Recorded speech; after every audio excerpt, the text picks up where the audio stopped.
Hello and welcome everyone. उम्मीद करते हैं आप सब बहुत अच्छे होंगे। सीटेट दिसंबर 2022 एग्जाम की आप तैयारी कर रहे हैं तो यह क्लास आपके लिए रामबाण साबित होगा। जैसा कि आपको पता है सीटेट में maximum question concept base pedagogy के होते हैं और पैडागोजी के कॉन्सेप्ट बेस वाले क्वेश्चन को सही करने का एक बहुत ही छोटा सा ट्रिक है टैग वर्ड। पॉजिटिव और नेगेटिव दो टैग वर्ड होते हैं सीटेट में। इनके बारे में अगर आपको सही से पता है तो किसी भी प्रश्न का सही आंसर बहुत ही कम समय में आप दे सकते हैं। तो इस क्लास को देखने के बाद 100% गारंटी मैं देता हूं एक एक टैग वर्ड आपके दिमाग में फिट होगा और सभी प्रश्नों का आंसर बहुत ही कम समय में आप दे पाएंगे। वीडियो देखने के बाद कोई भी प्रैक्टिस सेट आप सॉल्व करिएगा, सीटेट का प्रीवियस ईयर सॉल्व करिएगा, आपको खुद बहुत बड़ा अंतर देखने को मिलेगा। बहुत ही आसान हो जाएगा प्रश्नों को सॉल्व करना इस वीडियो को देखने के बाद। ठीक है, चलिए सबसे पहले सकारात्मक टैग वर्ड की बात करते हैं। इसके बाद हम कुछ प्रश्नों पे प्रैक्टिस भी करेंगे इन सभी चीज़ों को देखने के बाद। तो आप चाहें तो नोट कर सकते हैं और टैग वर्ड का यूज कैसे करना है वो सब इसमें सीखेंगे आप। तो सबसे पहले पॉजिटिव सकारात्मक टैग वर्ड आते हैं। अगर किसी भी चार ऑप्शन होते हैं, कोई भी क्वेश्चन है, चार ऑप्शन में से जिन ऑप्शन में ए पॉजिटिव टैग वर्ड होगा 99.9% चांस होगा कि वही क्वेश्चन, या एकदम गारंटी होगा कि वही क्वेश्चन सही होगा। जैसे कि ईवीएस की बात करें, ठीक है, ईवीएस के प्रश्नों में सभी प्रश्नों में आपको क्या ध्यान रखना है ऑप्शन देखते समय कि ऑप्शन में अधिगम को बाहर के जीवन से जोड़ा जा रहा है कि नहीं। ठीक है, जिस भी ऑप्शन को पढ़ के लगे कि जो बच्चे सीख रहे हैं उसमें बाहरी जीवन से जोड़ कर सिखाया जा रहा है। ठीक है, तो पहला टैग वर्ड हो गया अधिगम को बाहर के जीवन से जोड़ना। दूसरा है विविधता का सम्मान करना, ये क्या है, पॉजिटिव टैग वर्ड है। फिर है सक्रिय भागीदारी, जिस ऑप्शन से आपको ये पता चले कि बच्चा इस ऑप्शन में सक्रिय रूप से सीख रहा है। तो बच्चे का प्राथमिक कक्षाओं के लिए, प्राइमरी लेवल के लिए सक्रिय होकर सीखना बहुत ही जरूरी है। ठीक है, तो सक्रिय भागीदारी एक बहुत बड़ा पॉजिटिव टैग वर्ड है। नेक्स्ट है खोज करना। ठीक है, ईवीएस वगैरह में बच्चे खोज करके सीखते हैं, जैसा कि जीन पियाजे ने भी कहा है कि बच्चे नन्हे वैज्ञानिक होते हैं। ठीक, तो नन्हे वैज्ञानिक का काम क्या होता है, खोज करना, खोज करके सीखना। तो खोज करना एक बहुत ही बड़ा पॉजिटिव टैग वर्ड है। फिर करके सीखना, ये तो आप सभी को पता होगा, करके सीखने पर एनसीएफ 2005 में बल दिया गया है। तो करके सीखना एनसीएफ 2005 के अनुसार बहुत ही इंपॉर्टेंट है, ध्यान रखिएगा। और नई शिक्षा नीति में भी करके सीखना, हस्तपरक अनुभव, ये सभी को बहुत महत्व दिया गया है। ठीक, तो करके सीखना भी पॉजिटिव टैग वर्ड है। फिर जानकारी एकत्र करना, ये सभी अभी ईवीएस के लिए हो रहा है, बात समझ लीजिए। ठीक है, ईवीएस में पैडागोजी के क्वेश्चन या फिर और भी जगह काम आएंगे ये सारे पॉजिटिव टैग वर्ड। तो फिर जानकारी एकत्र करना। फिर नेक्स्ट है, ध्यान दीजिएगा, बच्चों के दृष्टिकोण का सम्मान, हर हाल में बच्चों के दृष्टिकोण का सम्मान करना है। जिस ऑप्शन में बच्चे का दृष्टिकोण महत्वहीन है, मतलब उसको दिखाया गया है कि बच्चा कुछ बोलता है, शिक्षक उसको डांट देता है या शिक्षक उसकी बात को नकार देता है, तो यह उत्तर कभी सही नहीं होगा, यह आंसर कभी सही नहीं होगा। जिसमें बच्चे के दृष्टिकोण का सम्मान किया जाएगा वही आंसर सही होगा। फिर है क्षेत्र भ्रमण, क्षेत्र भ्रमण पर लेकर जाना ईवीएस पाठचर्या का महत्वपूर्ण अंग है, ध्यान रखिएगा। फिर है खोज के अवसर, खोज के अवसर प्रदान करना है। और एक चीज़ हमेशा ध्यान रखिएगा, जो शिक्षक होता है, शिक्षक को क्या माना गया है, सहयोगी माना गया है। प्राथमिक कक्षाओं के लिए शिक्षक क्या है, सिर्फ एक सहयोगी है जो बच्चों की सहायता प्राप्त करता है, सुगमकर्ता भी है। ठीक है, क्या है, सुगमकर्ता। तो शिक्षकों के बारे में अगर कोई क्वेश्चन आए तो आपको ध्यान रखना है कि शिक्षक सुगम करता है, जो चीज़ों को आसान कर देता है और बच्चे उस चीज़ को खुद ही सीख लेते हैं। ठीक है, और एक चीज़ ध्यान रखिएगा, गलतियां करना प्राथमिक कक्षाओं के सीखने सिखाने का एक अभिन्न अंग है। तो प्राथमिक कक्षा के बच्चे गलतियां करेंगे, ये चीज़ बिल्कुल तय है, और गलतियां करना नकारात्मक नहीं है प्राथमिक कक्षाओं के लिए। ठीक है, गलतियों पर उनको मतलब एक कड़ी सजा देना या फिर उनको मना करना कि ये गलती करोगे तो अगली बार मार खाओगे, ऐसा वैसा, ये सब नकारात्मक होगा। चलिए नेक्स्ट है प्रजातांत्रिक परिवेश, प्रजातांत्रिक परिवेश होना चाहिए। इसका अर्थ क्या होता है प्रजातांत्रिक परिवेश का, ऐसा परिवेश, कक्षा का ऐसा परिवेश जहाँ पर सभी बच्चों को, जो भी बच्चे हैं ये क्या है, बच्चे हैं मान लीजिए, सभी को एक दूसरे से अपनी बात शेयर करने का मौका मिले, शिक्षक से अपना बात शेयर करने का मौका मिले, ठीक है, सभी का महत्व हो। जो प्राथमिक कक्षाओं में सीखने सिखाने का माहौल हो, उसमें सिर्फ शिक्षक ना बच्चों को सिखाए, बच्चे भी आपस में एक दूसरे से सीखें, उसी को प्रजातांत्रिक माहौल कहते हैं, ठीक है। नेक्स्ट है हस्तपरक अनुभव।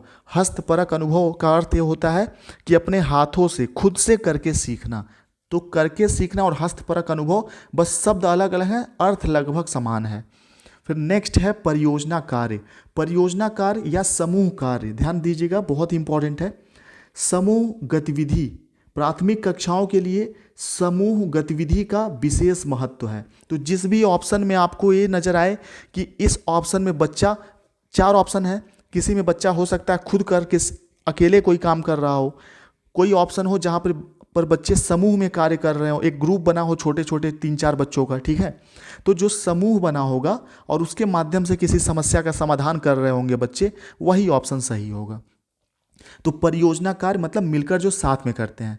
फिर वास्तविक अनुभव, जिस ऑप्शन में ये हो कि बच्चा वास्तविक जीवन से चीज़ों को जोड़ के सीख रहा है, वही ऑप्शन हमेशा सही होगा। अधिगम का विस्तार, ठीक है, अधिगम विस्तार, ये भी पॉजिटिव टैग वर्ड है। तो ये सभी हमारे क्या थे, पॉजिटिव टैग वर्ड। अब इनसे ज़्यादा मतलब अगर आपको सही आंसर देना है तो पॉजिटिव टैग वर्ड तो आपको पता चल गया, लेकिन कौन सा आंसर सही है, यहाँ तक पहुँचने के लिए आप इसका भी यूज़ कर सकते हैं कि बाकी के 3 ऑप्शन कौन कौन से गलत हैं। जो 3 ऑप्शन गलत है उसको कट कर देंगे तो जो चौथा बचेगा वही सही होगा। तो उसके लिए नेगेटिव टैग वर्ड आपको जानना होगा, ठीक है। तो पहले सकारात्मक कुछ और बचे हुए हैं। गतिविधि आधारित कक्षा होनी चाहिए, सहयोगात्मक शिक्षण होना चाहिए, जैसा कि मैंने बताया शिक्षक सिर्फ सहयोगी है, सुगम करता है। प्रोत्साहित करना है, जिस ऑप्शन में पता चले कि बच्चे को प्रोत्साहित किया जा रहा है, मोटिवेट किया जा रहा है, वो ऑप्शन ज़्यादा सही होगा। मातृभाषा शिक्षण, ठीक है, एनईपी 2005 के अनुसार, ध्यान दीजिएगा, एनईपी 2020, एनईपी 2020 में मातृभाषा शिक्षण पर विशेष महत्व दिया गया है, ठीक है। कंपलसरी कर दिया गया है कि प्राथमिक कक्षाओं में बच्चा मातृभाषा में ही सीखेगा चीज़ों को, ठीक है। तो मातृभाषा पर विशेष बल है, तो इसलिए मातृभाषा जिस ऑप्शन में हो कि मातृभाषा में शिक्षा दिया जा रहा है, वो ऑप्शन सही होगा। सतत एवं व्यापक मूल्यांकन, अब ध्यान दीजिएगा, जो मूल्यांकन शब्द है, ठीक है, आकलन और मूल्यांकन, एक कैसा होना चाहिए, सतत एवं व्यापक होना चाहिए। मूल्यांकन सतत एवं व्यापक मूल्यांकन होना चाहिए। तो जिस भी क्वेश्चन में बच्चे के मूल्यांकन आकलन से संबंधित बात हो, तो आप ध्यान रखेंगे कि जो ऑप्शन ये दिखाएगा कि वो मूल्यांकन प्रक्रिया सतत रूप से चल रही है, सतत रूप से, ठीक है। व्यापक रूप से मतलब संपूर्ण, ठीक है, व्यापक मतलब संपूर्ण रूप से और सतत मतलब निरंतर रूप से। तो जिस भी ऑप्शन में ये चीज़ पता चलेगा वही ऑप्शन सही होगा। जैसे एक छोटा सा एग्जाम्पल लेते हैं, क्वेश्चन है कि बच्चों का मूल्यांकन करने का सही तरीका क्या है, या फिर कक्षा 3 के बच्चों को ये टॉपिक पढ़ाया गया, ठीक है, 1 महीने, उसके बाद बच्चे का 6 महीने में एक बार मूल्यांकन हो रहा है। तो 6 माह जो है ना, ये 6 माह, साल भर, 1 माह, 1 सप्ताह, ये सब नेगेटिव चीज़ हैं। जिस भी ऑप्शन में होगा कि बच्चे का मूल्यांकन 6 महीने में किया जाएगा या हर सप्ताह किया जाएगा या मंथली किया जाएगा, वह ऑप्शन कभी सही नहीं होगा। वह ऑप्शन सही होगा जहाँ पर ये आपको देखने को मिले कि मूल्यांकन उसका शिक्षण कार्य के दौरान सतत रूप से चलता रह रहा है, ठीक है। तो ध्यान रखिएगा ये चीज़ आप। अनुभवात्मक, ठीक है,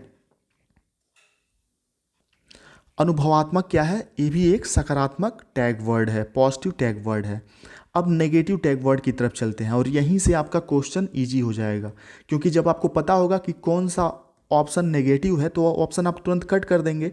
4 ऑप्शन होते हैं, मान लीजिए ए, बी, सी, डी, 4 ऑप्शन है। तो मान लीजिए आपने ए पढ़ा, आपको नेगेटिव कोई भी टैग वर्ड मिल गया, आपने उसको कट कर दिया। बी पढ़ा, उसमें कोई आपको नेगेटिव टैग वर्ड नहीं मिला, आपने उसको ऐसे ही छोड़ दिया। सी पढ़ा, इसमें भी आपको नेगेटिव टैग वर्ड मिल गया। डी में भी नेगेटिव टैग वर्ड मिल गया। तो जाहिर सी बात है बी वाला ऑप्शन सही हो जाएगा। तो इस तरीके से अभी आगे जब हम प्रैक्टिस करेंगे इसी वीडियो में कुछ क्वेश्चन के थ्रू, तब और आसानी से आपको समझ में आएगा। नकारात्मक शब्द, जिस भी ऑप्शन में परिभाषा याद करने पर बल दिया जाए, ठीक है, ये जो याद करना, रटना, ये सब क्या है, नेगेटिव टैग वर्ड है प्राथमिक कक्षाओं के लिए। तो परिभाषा याद करना किसी भी ऑप्शन में होगा, ए, बी, सी, डी में से, तो तुरंत आप उसको काट देंगे। जिसमें होगा स्लोगन लिखना, ठीक है, ये भी कट हो जाएगा। फिर है नियंत्रित कक्षा। प्राथमिक कक्षा बिल्कुल वैसा नहीं होना चाहिए जो शिक्षक के नियंत्रण में हो। शिक्षक के नियंत्रण का मतलब क्या हो गया कि शिक्षक ने बोल दिया सभी शांति से अपना काम करेंगे, कोई बोलेगा नहीं, तो यह नियंत्रित कक्षा हो गई। तो ऐसी कक्षा नकारात्मक होती है। ठीक है, प्राथमिक कक्षाओं में नियंत्रित कक्षा नहीं होनी चाहिए और शिक्षक अपने आप को शिक्षक न समझकर सिर्फ सहयोगी सुगमकर्ता समझें, तभी मतलब प्राथमिक कक्षाओं में अच्छी शिक्षा हो पाएगी। तो नियंत्रित कक्षा नहीं होनी चाहिए। व्याख्यान विधि प्राथमिक कक्षाओं के लिए नकारात्मक है। और एक चीज़ और ध्यान रखिएगा, जरूरी नहीं है कि प्राथमिक कक्षाओं के लिए जो नकारात्मक हो वही जूनियर कक्षाओं के लिए, मतलब कक्षा 6 से 8 के या 10 कक्षा 9-10 के लिए वो नकारात्मक हो। जैसे व्याख्यान विधि प्राथमिक कक्षाओं के लिए तो नकारात्मक है, लेकिन बड़े बच्चों के लिए व्याख्यान विधि नकारात्मक नहीं सकारात्मक होता है। फिर पुस्तक, जिस भी ऑप्शन में हो कि पुस्तक के माध्यम से बच्चों को सिखाया जा रहा है, तो यह भी नकारात्मक टैग वर्ड हो जाएगा। ठीक है, किताबों के माध्यम से, पुस्तक के माध्यम से, ये सभी प्राथमिक कक्षाओं में नकारात्मक हो जाएंगे। कहने का मतलब है कि पुस्तक नकारात्मक शब्द नहीं है, लेकिन जिस ऑप्शन में ये होगा कि सिर्फ पुस्तक के माध्यम से सिखाया जा रहा है, वह ऑप्शन गलत हो जाएगा। ठीक है, अगला है आनंद मजा उपलब्ध कराना। किसी भी शिक्षण कार्य का उद्देश्य ये नहीं होना चाहिए कि सिर्फ बच्चों को आनंद या मजा उपलब्ध कराने के लिए वो चीज़ पढ़ाया जाए। उपयोगी ज्ञान देना है। ठीक है, उपयोगी ज्ञान देना है और उपयोगी ज्ञान के साथ साथ ऐसा तरीका होना चाहिए जिसमें बच्चों को मज़ा आए। तो सिर्फ आनंद मजा जिस ऑप्शन में होगा वह गलत हो जाएगा, लेकिन ये होगा कि उपयोगी ज्ञान उनको आनंद के माध्यम से सिखाया जा रहा है, खेल खेल के माध्यम से, तो वह सही हो जाएगा। लेकिन सिर्फ होगा सिर्फ आनंद और मज़ा उपलब्ध कराना, यह उद्देश्य नहीं होगा। सिर्फ और सिर्फ आनंद मज़ा उपलब्ध कराना नहीं उद्देश्य होगा, ध्यान रखिएगा। अगला है ग्रेडिंग या रैंकिंग करना नकारात्मक होता है। छमाही वार्षिक परीक्षा, ठीक है, जैसा कि मैंने आपको बताया छमाही, तिमाही, वार्षिक, मंथली, ईयरली, मतलब वीकली, ये सभी जो है वर्ड जो है ये नकारात्मक होते हैं। तो मूल्यांकन कैसा होना चाहिए? सतत एवं व्यापक, जो निरंतर चलता रहे शिक्षण कार्य के दौरान, और कैसा हो? व्यापक हो। व्यापक का मतलब जिससे बच्चे के सभी क्षेत्रों का पता लगाया जा सके कि कैसा चल रहा है उसका ग्रोथ। अगला है व्यावसायीकरण। शिक्षा का व्यावसायीकरण बिल्कुल नकारात्मक है। रटना, याद करना, ये सभी भी नेगेटिव टैग वर्ड हैं। केवल, मात्र, सिर्फ, ये तीनों क्या है? नकारात्मक हैं। जिस ऑप्शन में होगा कि केवल, ध्यान दीजिएगा, एक एग्जाम्पल के थ्रू समझिए, जिस ऑप्शन में होगा कि बच्चे को केवल यह चीज़ सिखाया जाएगा, बच्चे को केवल क्षेत्र भ्रमण कराया जाएगा, ईवीएस वाले जो क्वेश्चन होते हैं, ध्यान दीजिएगा, ईवीएस में या किसी भी चीज़ में अगर यह है कि क्षेत्र भ्रमण, तो पॉजिटिव टैग वर्ड होता है, जैसा कि ऊपर मैंने आपको बताया, ठीक है, कि बच्चों को क्षेत्र भ्रमण कराया जाए, ये पॉजिटिव टैग वर्ड होता है। लेकिन उसी पॉजिटिव टैग वर्ड में अगर लग गया केवल, केवल क्षेत्र भ्रमण के माध्यम से ईवीएस पढ़ाया जाएगा, तो जब एक केवल वर्ड या सिर्फ वर्ड लग गया क्वेश्चन में, ठीक है, केवल या सिर्फ, तो वह क्या हो जाएगा? नकारात्मक हो जाएगा, क्योंकि केवल या सिर्फ इस चीज़ को दिखा रहा है कि बच्चे को सिर्फ एक फील्ड का ज्ञान दिया जाएगा, तो यह गलत हो जाएगा। चलिए, ये चीज़ आपको ध्यान रखना है, किसी भी पॉजिटिव टैग वर्ड के साथ अगर केवल, मात्र या सिर्फ लग गया तो वह पॉजिटिव ही नेगेटिव में बदल जाएगा प्राथमिक कक्षाओं में। चलिए, अगला है उच्च तैयारी। प्राथमिक शिक्षा का उद्देश्य बिल्कुल ये नहीं होता कि उनको आगे की कक्षाओं के लिए, उनको मतलब एमबीए कराने के लिए, एमबीबीएस कराने के लिए या फिर आईएएस पीसीएस बनाने के लिए पढ़ाना है, ऐसा उद्देश्य बिल्कुल नहीं होना चाहिए, यह गलत हो जाएगा। चलिए, और भी नेगेटिव टैग वर्ड है सुंदर लेखन। प्राथमिक कक्षाओं में ये भाषा से संबंधित है। प्राथमिक कक्षाओं में भाषा का जो पेडागोजी आता है, सुंदर लिखना, सुंदर सुंदर लिखना प्राथमिक कक्षाओं के लिए नेगेटिव टैग वर्ड होगा, क्योंकि ये जो सुंदर लेख है धीरे धीरे बच्चों का सुधरता जाता है, इसमें सुधार करना है आपको, लेकिन इस पर बल नहीं देना है। तो जिस भी ऑप्शन में हो बल दिया जा रहा है, बल देना, ये नेगेटिव टैग वर्ड हो जाएगा। सुनकर लिखना, यानी कि श्रुत लेख, सुनकर लिखना पॉजिटिव टैग वर्ड नहीं है, नेगेटिव टैग वर्ड है, ध्यान दीजिएगा। देख कर लिखना, यानी कि जो नकल लिखने के लिए हम दे देते हैं, ये सभी क्या है? प्राथमिक कक्षाओं के लिए निषेध है, कह सकते हैं। किसके अनुसार? एनसीएफ के अनुसार, ठीक है, नई शिक्षा नीति के अनुसार। फिर सिर्फ, मात्र, केवल हो गया। आसान या कठिन, ठीक है, कोई भी ऐसा है कि बच्चों को आसान, मतलब कोई भी आसान चीज़ सिखाया जाए या कोई भी कठिन चीज़ सिखाया जाए, तो ये नेगेटिव टैग वर्ड है। बच्चों को कैसा चीज़ सिखाना है? जो उनके लिए उपयोगी हो, ठीक है, उनके क्षमता के अनुसार हो। तो यहाँ पर अगर आसान और कठिन नेगेटिव है तो पॉजिटिव क्या होगा इसके जगह पे, हर नेगेटिव का पॉजिटिव होता है, तो आसान कठिन का पॉजिटिव हो जाएगा क्षमता अनुसार, क्षमता अनुसार, ठीक है। क्षमता अनुसार शब्द हो जाएगा पॉजिटिव और आसान और कठिन हो जाएगा नेगेटिव। अब है पाठ्य पुस्तक, जैसा कि पहले भी बताया कि पाठ्य पुस्तक के माध्यम से सिर्फ पढ़ाना नेगेटिव होता है। शुद्ध उच्चारण, शुद्ध उच्चारण पर प्राथमिक कक्षाओं में बल नहीं देना है, ध्यान दीजिएगा, शुद्ध उच्चारण पर बल नहीं देना है आपको। चलिए, ये सभी ऑप्शन जब भी किसी क्वेश्चन में आएंगे तो आप समझ जाइएगा कि वह ऑप्शन कभी सही नहीं हो सकता। लेकिन एक चीज़ और मैं आपको बता रहा हूँ, जरूरी चीज़, ध्यान दीजिएगा कि मान लीजिए प्रश्न में पूछा है कौन सा उत्तर सही नहीं है, नहीं है, तो जब नहीं वर्ड आ जाएगा क्वेश्चन में तब तो जो नेगेटिव है वही सही आंसर होगा, ठीक है। जैसे पूछ लिया कि इन 4 ऑप्शन में से कौन सा सही नहीं है, ठीक है, तो पहला ऑप्शन है कि बच्चों का सतत एवं व्यापक मूल्यांकन होना चाहिए, ठीक। तो यहाँ पूछा कौन सा नहीं सही है, तो पहला ऑप्शन है सतत एवं व्यापक मूल्यांकन होना चाहिए, तो बिल्कुल सही है, ठीक है, ये तो सतत व्यापक मूल्यांकन होना चाहिए। लेकिन यहाँ पूछा कौन सा नहीं है, तो ये ऑप्शन सही नहीं होगा। ये बी है कि जो मूल्यांकन है वो सीखने सिखाने का अभिन्न अंग होता है, तो ये भी बिल्कुल सही बात है। लेकिन पूछा है कौन सा सही बात नहीं है, तो बी वाला ऑप्शन भी सही नहीं होगा। सी पूछा है, सी ऑप्शन है कि मूल्यांकन सप्ताह में सिर्फ 2 बार होने चाहिए, वर्ष में 2 बार होने चाहिए, ठीक है, तो यही आंसर सही हो जाएगा, क्योंकि मूल्यांकन वर्ष में 1 बार 2 बार नहीं, सतत एवं व्यापक होना चाहिए। तो पूछा कौन सा नहीं सही है, तो सी ऑप्शन सही हो जाएगा। तो जब पूछेगा नहीं तब कौन सा वाला आंसर सही होगा, जिसमें नेगेटिव टैग वर्ड होगा। चलिए, उम्मीद करते हैं ये चीज़ आप क्लियर हो गए होंगे। प्रतिबंधित परिवेश, प्रतिबंधित परिवेश क्या होता है? ऐसा परिवेश जिसमें कई प्रकार के प्रतिबंध लगाए हों, ऐसी कक्षा, मान लीजिए कोई क्लास है, ठीक है, और यहाँ पर शिक्षक ने प्रतिबंध लगा दिया है कि आपस में 2 बच्चों को क्या करना है, बातचीत नहीं करना है, आपस में बातचीत नहीं करना है, ठीक है, तो यह प्रतिबंधित कक्षा हो गई। तो प्राथमिक में ऐसी कक्षा बिल्कुल नकारात्मक होती है, वो ऑप्शन कभी सही नहीं होगा। और जो है व्याकरण के कठोर नियम, व्याकरण के कठोर नियम नकारात्मक शब्द है, जब भी किसी ऑप्शन में आएगा कट जाएगा। वर्णमाला कंठस्थ करना, ये भी गलत है। जो कठिन शब्द हम लोग याद कराते हैं बच्चों को प्राथमिक कक्षाओं के लिए, वह गलत होता है, ठीक है। अब देखिए, हमारे व्यक्तिगत के हिसाब से क्या सही है क्या गलत है वो अलग बात है, क्योंकि हम लोग क्या करते हैं, बच्चों को कठिन शब्द हिंदी इंग्लिश के, जैसे डोर का spelling, fan, bag, table, chair, इन सब का स्पेलिंग याद कराते हैं, जो कि कठिन शब्द हो गया। हमारे लिए तो सही है, हम पढ़ाते हैं तो, लेकिन यह है कि CTET में आंसर सही नहीं माना जाता, और ये NCF जो बनाया गया, पाठ्यक्रम जो बनाया गया, उसके अनुरूप सही नहीं होता है ये सब चीज़ कराना। तो जो NCF के अनुसार, CBSE के अनुसार, NCERT के अनुसार, नई शिक्षा नीति के अनुसार जो सही है उसी को सही मानेंगे, जो गलत है उसी को गलत मानना है हमको, ठीक है। नेक्स्ट है मानक भाषा पर बल देना, ठीक है। एक मानक भाषा आपको प्राथमिक कक्षाओं में तय नहीं करना है कि सब लोग इसी भाषा में बात करेंगे, कि सिर्फ अंग्रेजी बोलेंगे, सिर्फ हिंदी बोलेंगे, सिर्फ मातृभाषा बोलेंगे। तो जहाँ पर ये सिर्फ वर्ड आ गया वह तुरंत नकारात्मक हो जाएगा, ठीक है। तो मानक भाषा पर बहुत बल नहीं देना है, किसी चीज़ में बात करो यही शब्द बोलो, ठीक है।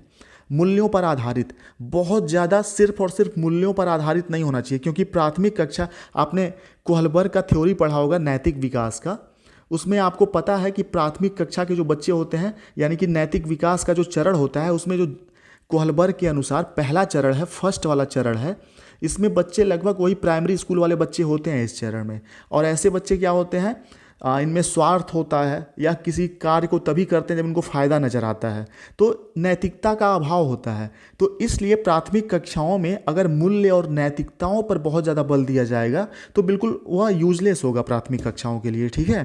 क्योंकि इस एज के जो बच्चे होते हैं, प्राथमिक कक्षाओं के एज के, कक्षा 5 वर्ष से लेकर लगभग 10 वर्ष तक के बच्चे, या क्या होते हैं, इनमें नैतिकता का अभाव होता है, ठीक। तो वह नैतिकता वाली बातें बहुत ज़्यादा समझ नहीं पाएंगे, उनके लिए यूजलेस होगा, इसलिए नेगेटिव टैग वर्ड है। अगला है अस्वीकार करना, बच्चे की बात को अस्वीकार कभी नहीं करना है। अगर किसी ऑप्शन में है कि बच्चे की बात को अस्वीकार किया जा रहा है शिक्षक के द्वारा, किसी संस्था के द्वारा, तो वह ऑप्शन गलत हो जाएगा। व्याकरणिक नियम बिल्कुल नहीं सिखाना, सुनकर नहीं लिखना है, प्रश्नोत्तर लिखने के लिए नहीं देना है बहुत ज़्यादा कि ये लो प्रश्न, इसका आंसर लिखो, ठीक है। चर्चाओं पर आधारित कक्षा होनी चाहिए प्राथमिक, कैसी होनी चाहिए, चर्चाओं पर आधारित, चर्चाओं पर आधारित होनी चाहिए, ध्यान रखिएगा, ये नोट करते रहिए आप लोग। चर्चाओं पर आधारित होनी चाहिए, न कि अनुशासित होनी चाहिए, न कि प्रश्नोत्तर लिखने के लिए देना है, न ही सुनकर लिखने के लिए देना है, सब नेगेटिव हो गया। अब देखिए दो बहुत इंपॉर्टेंट बातें मैं शेयर कर रहा हूँ, यहाँ पर लिखा हुआ है, आप ध्यान से पढ़िए। वह आंसर सीटेट में कभी सही नहीं होगा जिसमें सिर्फ शिक्षक को सुविधा मिलने की बात की जा रही हो। 4 ऑप्शन है ABCD, ठीक है। इसमें एक ऑप्शन डी वाला है कि इसमें शिक्षक को एक प्रश्न है कि किस शिक्षण विधि के अनुसार बच्चों को पढ़ाना चाहिए। पहला है जो बच्चों के लिए उपयुक्त हो, जो प्रबंधक ने नियम बनाया हो, ठीक है। उसके बाद है जो तीसरा ऑप्शन है जो शिक्षक को सहायता प्रदान करती हो, ऐसी शिक्षण विधि जो शिक्षक को सहायता प्रदान करती हो। तो कौन सा सही हो जाएगा? जो बच्चों के लिए उपयुक्त है, न कि शिक्षक के लिए उपयुक्त है। शिक्षक को पढ़ाने में आसानी होगा, उससे कोई मतलब नहीं है गवर्नमेंट को, बच्चों को सीखने में आसानी होना चाहिए, ठीक है, ध्यान रखिएगा। तो शिक्षक के हितों की बात जिस ऑप्शन में हो वह ऑप्शन कट जाएगा, सिर्फ शिक्षक के हितों की बात जिसमें हो। ऐसा कोई ऑप्शन है जिसमें शिक्षक के भी हित की बात की जा रही है और उस हित से बच्चे का हित हो रहा है, तब वह ऑप्शन सही हो जाएगा। मतलब बच्चे का हित, एक चीज़ ध्यान रखना है कि जिस ऑप्शन में बच्चे का सर्वाधिक हित जुड़ा होगा, ठीक है, जिस भी ऑप्शन में सर्वाधिक बच्चे का हित जुड़ा होगा वही आंसर सही होगा। नेक्स्ट है मूल्यांकन के संबंध में आपको ध्यान रखना है कि मूल्यांकन की प्रक्रिया सप्ताह में एक बार, महीने में एक बार, साल में एक बार नहीं होना चाहिए, बल्कि सतत एवं व्यापक रूप से होते रहना चाहिए। चलिए अब यहाँ पर कुछ क्वेश्चन हमने शामिल किए हैं। उससे पहले आप अगर CTET के कंप्लीट नोट्स, ये नोट्स जो हैं PDF नोट्स हैं, अगर आपको चाहिए तो आप इस नंबर पर 7905352723 पर मैसेज कर सकते हैं CTET लिख के। सिर्फ 249 इसकी फ़ीस है। और यहाँ पर मैं बता दूँ कि जो न्यू पैटर्न के Hindi, Sanskrit, English, EVS, maths, CDP सभी के नोट्स हैं वो आपको प्रोवाइड किए जाएंगे। सभी सब्जेक्ट का पैडागोजी होगा जो 5 सब्जेक्ट का है। बेसिक साइंस भी इसमें होगा, EVS भी होगा, SST भी होगा, NCF होगा, NEP 2020 होगा। और जो MCQ क्वेश्चन आपको मिलेंगे वह क्या होंगे? बाइलिंगुअल होंगे, ठीक है, यानी कि हिंदी और अंग्रेजी दोनों भाषा में लिखे होंगे। तो नोट्स बहुत ईजी लैंग्वेज में है, बहुत कम समय में तैयारी के लिए है। ये नोट्स खास तौर पे उनके लिए बहुत ज़्यादा हेल्पफुल है जो जॉब करते हैं, जिनको कम टाइम मिल पाता है पढ़ने का। क्योंकि कम समय में अगर आपको 110 120 नंबर लाने हैं तो यह नोट्स सबसे बेहतरीन है, ठीक है। और आपकी तैयारी अगर थोड़ी और बेहतरीन है तो इन नोट्स से पढ़कर आप 130 135 नंबर तक ला सकते हैं। लोगों के आए भी हैं, कमेंट बॉक्स में ज़रूर बताएं। जो लोग पहले से जुड़े हुए हैं, जिन्होंने नोट्स ले रखा है, कमेंट बॉक्स में ज़रूर बताइए आपकी नोट्स कैसे हैं, कितने यूजफुल हैं। चलिए मिलते हैं नेक्स्ट, अभी इसमें कुछ क्वेश्चन बचे हुए हैं।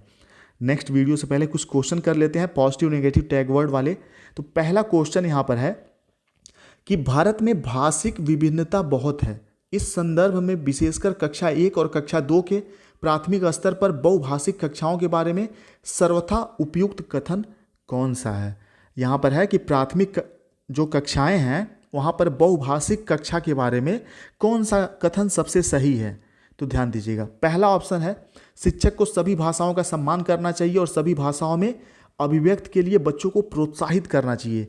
तो ये देखिए यहाँ पर प्रोत्साहित शब्द आया, ये क्या था? ये पॉजिटिव सकारात्मक टैग वर्ड था, ठीक है। और यहाँ पर पूछा जा रहा है कौन सा सबसे उपयुक्त है, तो यहाँ पर प्रोत्साहित शब्द आया है, तो जाहिर सी बात है यह आंसर सही हो सकता है। लेकिन आगे के भी ऑप्शन पढ़ते हैं। जो बच्चे कक्षा में मातृभाषा का उपयोग करते हैं, अध्यापक उनकी उपेक्षा करनी चाहिए। तो उपेक्षा मैंने आपको बताया है नकारात्मक टैग वर्ड है, कट जाएगा। तीसरा है शिक्षार्थियों को अपनी मातृभाषा या स्थानीय भाषा का प्रयोग करने पर दंडित करना चाहिए, तो दंड भी नकारात्मक शब्द है, ये भी कट जाएगा। चौथा है विद्यालय में उन्हीं बच्चों को प्रवेश दिया जाए जिनकी मातृभाषा वही हो जो शिक्षक के लिए अपनाई जा रही हो, ठीक है। शिक्षक को जिस मातृभाषा का ज्ञान है सिर्फ उसी भाषा के बच्चों को विद्यालय में प्रवेश देना है, सही है? नहीं सही है, गलत हो गया। तो जाहिर सी बात है पहले में पॉजिटिव टैग वर्ड था, यही सही हो जाएगा। तो ऐसे पॉजिटिव टैग वर्ड से आप फटाक से सही आंसर का पता लगा पाएंगे, क्योंकि इसमें पॉजिटिव टैग वर्ड है, पूछा है कौन सा सही है, तो यही सही हो जाएगा।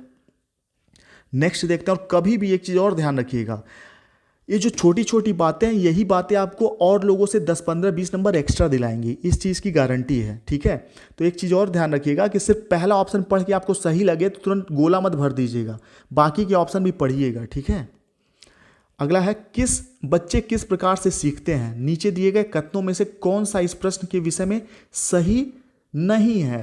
अब देखिए इसमें पूछा है कौन सा सही नहीं है, तो इसमें हमको कौन सा आंसर सही मानेंगे, जो नकारात्मक होगा। तो बच्चे अनेक प्रकार से सीखते हैं, बिल्कुल अनेक प्रकार से सीखते हैं, पॉजिटिव है तो यह तो सही हो नहीं सकता, क्योंकि पूछा है कौन सा नहीं सही है, तो यह गलत हो गया। बच्चे सीखते हैं क्योंकि वे स्वाभाविक रूप से प्रेरित होते हैं, बिल्कुल स्वाभाविक रूप से प्रेरित होंगे बच्चे तभी सीखेंगे। थॉर्नडाइक ने जैसा कहा था, थॉर्नडाइक का थ्योरी आपने पढ़ा हो तो उन्होंने कहा था बच्चे जब खुद से प्रेरित होते हैं, उनका इंटरेस्ट होता है, रुचि होता है, तभी सीखते हैं अच्छे से। तो यहाँ पूछा कौन सा नहीं सही है, तो ये भी सही नहीं होगा। बच्चे केवल कक्षा में सीखते हैं। अब देखिए यहाँ पर केवल शब्द आ गया, तो केवल ही नकारात्मक शब्द होता है, ठीक है, ये क्या है, नकारात्मक शब्द है। तो नकारात्मक शब्द आ गया और यहाँ पूछा कौन सा सही नहीं है। जब भी पूछेगा कौन सा सही नहीं है तो जिस ऑप्शन में नकारात्मक टैग वर्ड होगा वही सही हो जाएगा, तो यानी कि तीसरा ही सही है। लेकिन चौथा पढ़ लेते हैं। बच्चे तब सीखते हैं जब वे संज्ञानात्मक रूप से तैयार होते हैं, जैसा कि जीन पियाजे ने कहा है संज्ञानात्मक रूप से तैयार होना बहुत जरूरी है, तभी वो सीखेंगे। तो पहला, दूसरा और चौथा इनमें पॉजिटिव टैग वर्ड है, तीसरे में नेगेटिव टैग वर्ड है, और पूछा है कौन सा सही नहीं है, तो तीसरा ही सही हो जाएगा। चलिए नेक्स्ट बढ़ते हैं।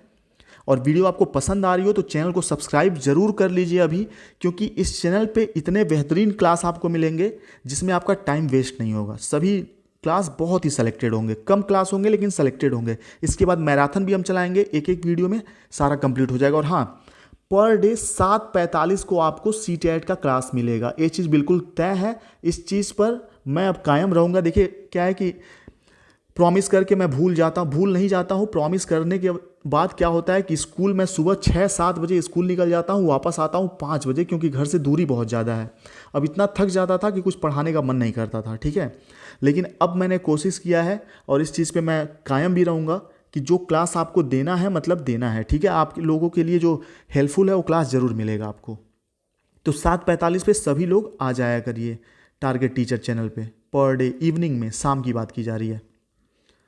नेक्स्ट है प्राथमिक विद्यालय शिक्षकों को अपने शिक्षार्थियों को अभिप्रेरित करने के लिए निम्नलिखित में से किस रणनीति को अपनाना चाहिए, ठीक है। बच्चों को मोटिवेट करने के लिए किस रणनीति को अपनाना चाहिए। पहला ऑप्शन है बच्चों को उनकी रुचियों के अनुसार अपने लक्ष्य निर्धारित करने और उन्हें पाने के उद्यम में सहायता करना, तो ये थोड़ा पॉजिटिव है, इसको छोड़ते हैं। दूसरा है पूरी कक्षा के लिए मानक लक्ष्य निर्धारित करना। देखिए मानक लक्ष्य निर्धारित करना कि इसी रूल पर सबको चलना है, यह सही नहीं होता, तो दूसरा ऑप्शन कट जाएगा। तीसरा है प्रत्येक शिक्षार्थी में अंक लाने के लिए स्पर्धा। ये जो अंक लाना, ग्रेडिंग करना, अच्छे अंक लाना, उत्तीर्ण होना, ये सब नकारात्मक है, तो ये भी कट जाएगा। देखिए यहाँ प्रोत्साहित करना तो है, प्रोत्साहित करना पॉजिटिव है, लेकिन अंक लाना नकारात्मक है। जब किसी ऑप्शन में नकारात्मक टैग वर्ड आ गया तो गलत हो जाएगा। अगला है प्रत्येक गतिविधि के प्रेरक के रूप में प्रोत्साहन, पुरस्कार और दंड का उपयोग करना चाहिए। अब देखिए यहाँ दंड शब्द आ गया, ये भी नकारात्मक हो जाएगा, ठीक है। तो चलिए इस क्वेश्चन के माध्यम से, क्वेश्चन का आप स्क्रीनशॉट ले लीजिए, यहीं वीडियो को रोक कर आप देखिए, यह क्वेश्चन पढ़िए। 30 नंबर क्वेश्चन है और इसका आंसर कमेंट बॉक्स में आप सभी लोग बताइए कि आपने कितना सीखा। आपके अनुसार इन चारों में से सही आंसर कौन सा होगा, मुझे बताइए कमेंट बॉक्स में। इसका सही आंसर मैं पिन कर दूंगा। आपके अनुसार इसका सही आंसर कौन सा है, जरूर कमेंट बॉक्स में बताइए, ठीक है। अगर आपको इसका सही आंसर पता है तो कमेंट बॉक्स में तुरंत मैसेज करिए। नेक्स्ट है बच्चों को समूह कार्य देना एक प्रभावी शिक्षण रणनीति है क्योंकि, ठीक है। ये भी आपके लिए क्वेश्चन मार्क है। क्यों है? क्योंकि आपने कितना इस वीडियो से सीखा वो पता चलना चाहिए। तो इसका जब सही आंसर आप बताएंगे तो आपका भी कॉन्फिडेंस बूस्ट होगा। तो बच्चों को समूह कार्य देना एक प्रभावी शिक्षण रणनीति है क्योंकि सीखने की प्रक्रिया में बच्चे एक दूसरे से सीखते हैं और परस्पर सहायता करते हैं, पहला ऑप्शन है। दूसरा है बच्चे अपना काम जल्दी करने में समर्थ होते हैं। तीसरा है इनमें शिक्षक का काम कम हो जाता है। चौथा है छोटे समूहों में कुछ बच्चों को दूसरे बच्चों पर हावी होने की अनुमति मिलती है। तो समूह कार्य देना एक प्रभावी शिक्षण रणनीति है क्यों? तो इसका देखिए मैं नहीं बताऊंगा कौन सा पॉजिटिव है कौन सा नेगेटिव है। 15वें का और 13वें का आपको कमेंट बॉक्स में बताना है कि कौन सा आंसर सही होगा। चलिए उम्मीद करते हैं क्लास आपको पसंद आई होगी। इसके बाद जो नेक्स्ट क्लास है वो है कठिन शब्दों की। CTET में जो कठिन वर्ड्स आते हैं जिसका आंसर, जिसका अर्थ हमें पता नहीं होता, जैसे संकलन, संकलन माने होता है जोड़ना, व्यवकलन माने घटाना, अधिगम माने सीखना, अभिप्रेरणा मतलब मोटिवेशन। तो ये सारी चीज़ों का एक क्लास मैं कल प्रोवाइड करूंगा 7:45 पे, वो क्लास ज़रूर देखिएगा। चलिए मिलते हैं कल 7:45 वाले नेक्स्ट क्लास में। वीडियो कैसा लगा कमेंट बॉक्स में ज़रूर बताइएगा। Thank you.